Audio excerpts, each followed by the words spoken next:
I just got back from the coffee shop and it's time for breakfast. Well, breakfast part 2, I already had breakfast, so this is like midday snack.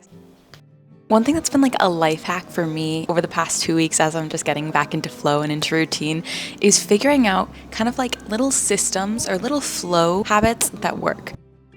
It's not like everyone doesn't have a kettle, but in the US, in New York, where my family is and where I grew up, we didn't have kettles. But why didn't we? Really, why didn't we? I don't know. It boils water like that.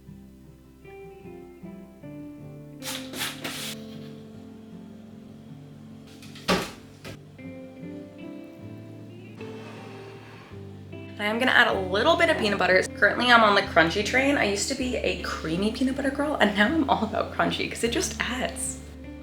If you know, you know.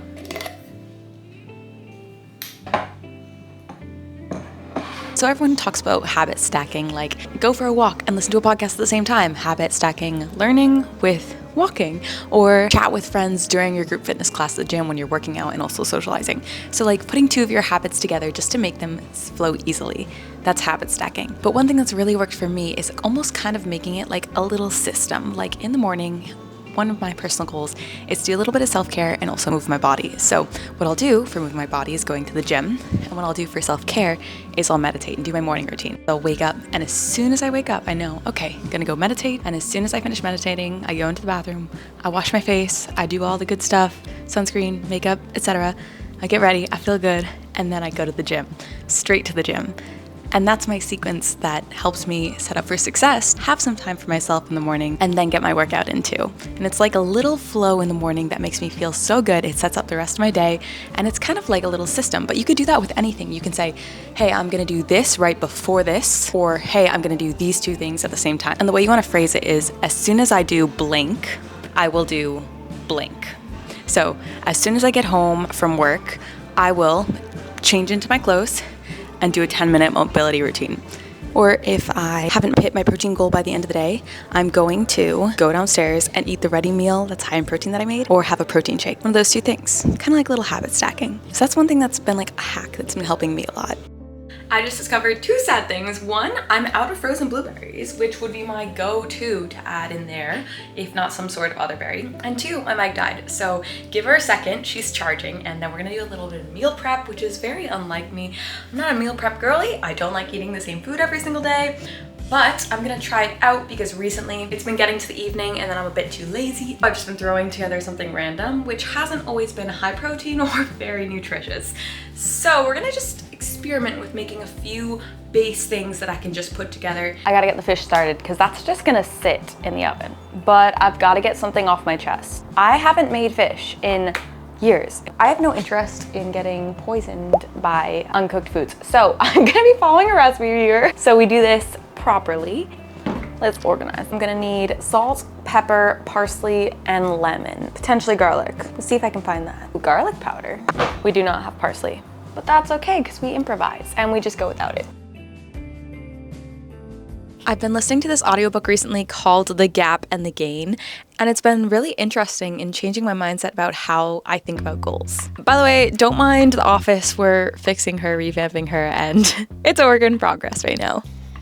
Basically, the book revolves around the idea that there's a place that you started and there's a place that you're actually going to. You always have that thing that you're reaching towards, which is your ideal goal. And even when you make huge progress from where you started, which is your gain, all you actually see is the gap, which is your ideal goal and where you want to go. And that's the gap right there. And so far, the book has been talking about people who are constantly in cycles of feeling like they're never achieving enough, or they always have something to strive for. They get stuck in this gap mindset where they're always looking to achieve their ideal goal, but they never are celebrating and recognizing how far they've come from where they actually started.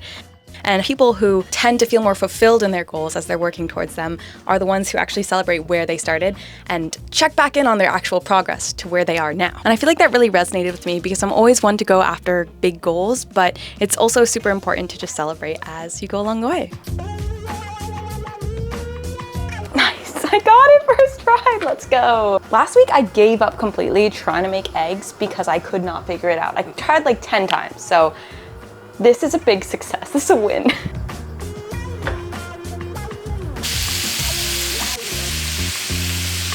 Google said to bake at around 220 to 200 Celsius for 20 to 25 minutes. So I'm setting her for 25. I did just douse her in lemon juice too, so that might add to the time.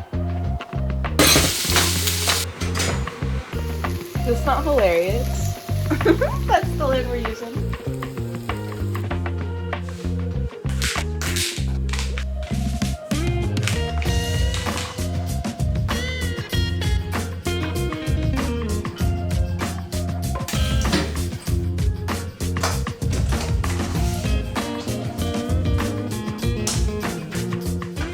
So a few things that have been helping me a lot as I'm entering this season of focus and discipline, 2.5 weeks in now. First thing was getting super clear on my goal.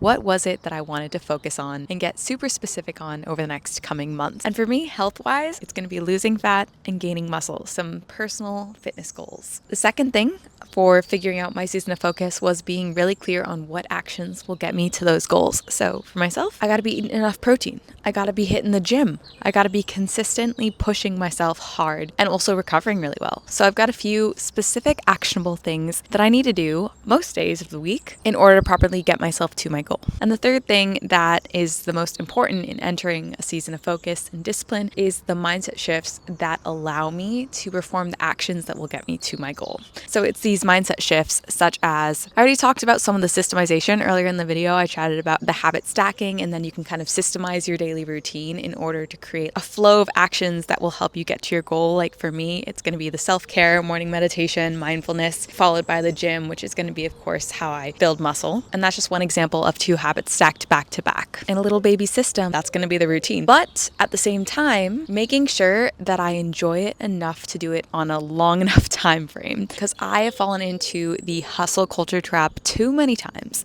One too many times, in fact, where everyone says that you need to just grind and be really focused and cut out a bunch of stuff in order to just work on your goal. I don't fully agree. The whole point is to create a routine and a system that lets me do it on a long enough time frame that I can just keep achieving over and over and over again. I'm not really interested in focusing for like 2 months and then crashing and burning because I actually hate my daily life and what I do on a consistent basis. It's kind of like when people cut out complete food groups or completely cut out sweets, and then they just use discipline and willpower for like a week, and then all of a sudden they lose their discipline or have a bad day, and then they just eat the entire kitchen and ruin all of their progress. And that's kind of the same thing about people who just hustle really hard and never take the rest. I've done this. Guys, I got burnt out. I burned the candle on both ends. I'm not proud of it. I created a routine that felt like a prison for me, something I had to just continue to do over and over again with too little reward. So what burnout actually is when you're not rewarded enough for the actions you take. So I wasn't rewarding myself. I wasn't letting myself rest. I wasn't properly recovering. I wasn't even fueling properly. And there was no downtime involved. So there wasn't enough reward for the actions that I was taking. And I got burnt out. So here we are entering a season of discipline and focus with a routine that is sustainable. It's not about all or nothing. We're not just grinding until we die. We're here for the little changes, the little actions that we can repeat on a long-term basis. And also, creating a routine that I absolutely adore, absolutely love, creates JOMO, which is the opposite of FOMO. FOMO, if you're unfamiliar, is the fear of missing out. And this is what causes most people to stop taking the actions that will get them to their goals. They start seeing what other people are doing and they start experiencing that FOMO. Believe me, I've been there. A few things that have helped me a lot in embracing JOMO, the joy of missing out, is one, I'm not on social media as much, guys. I'm not on Instagram as much. There's less comparison, less scrolling. I don't know what other people are up to because I'm not there. I don't know. And 2, I'm creating a routine that I actually love. I've got my morning routine that I thrive on, and in the evening, I've got things that I enjoy too. So for example, I read books in the evening. I'm currently binging a book series. It's so good. I'm really enjoying it. It's creating a routine that I love so much. I would rather be doing my routine than doing what other people are doing. I don't even know what they're doing, but whatever they're doing, I don't care because mine is so optimal for me and I really enjoy it. So it's about creating the routine that will help you get to your goals, but also rewards you and that you enjoy doing on a long enough time frame that you're just going to get to your goal as long as you keep doing it. One thing that really helps a lot too is being super clear with your friends and the people who are in your inner circle about you entering the season of discipline. Like, my friends know. They know I'm in my routine. And they're here for it. And I think that the biggest sign for me is if people don't respect that and aren't okay with that, then we're just not meant to vibe. Because not everyone's meant to vibe together. And so for me, a big thing about being able to accept this new season of discipline and entering routines, and in the past as well, it's been super clear about my boundaries and how much time I can give someone. And if they need more time than that for us to have a good relationship, then it's just being upfront about us not being compatible. And that's kind of just life. As harsh as that might seem, I think some people are meant to stay friends forever, and I think some people are meant to be really close for certain periods of their life, and then people grow in different ways. And that's just natural. This also goes along with people in your inner circle needing to support your goals. If there's anyone in your inner circle who does not support your goals and is not right there behind you cheering you on, then maybe they don't deserve to be there. Or maybe they deserve to be a step back. Because honestly, we all just need ride or dies. I don't see the point in having friends who aren't actual friends. Anyway, now that I've ranted for a bit, let's get coffee! And the other thing that really helps in entering a season of focus is being super, super clear on your why behind your goals. So not just what you want to do and the actions that will get you there, but on a deeper level, why do you actually want the goal? What does it actually bring to you? How does it change your life? How does it allow you to show up for others in a way that is amazing?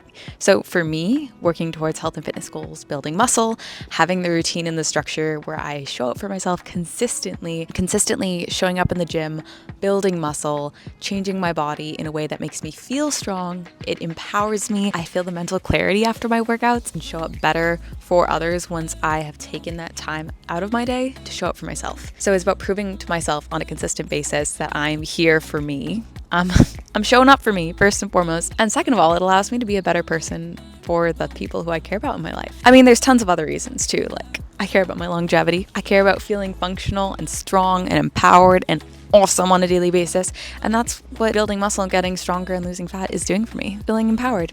But everyone has different reasons for their fitness goals. Might be related to confidence, might be related to mental health, might be related to wanting to feel strong so you can play for your kids, might be related to just feeling better so you have fewer aches and pains. Like, everyone's goals are so unique. And I think the most important thing is knowing your why for your goals. And on that note, I hope you enjoyed this video. I'm gonna go enjoy this coffee, take a little walk, but I hope you have a wonderful day, and I will see you in the next video. Bye.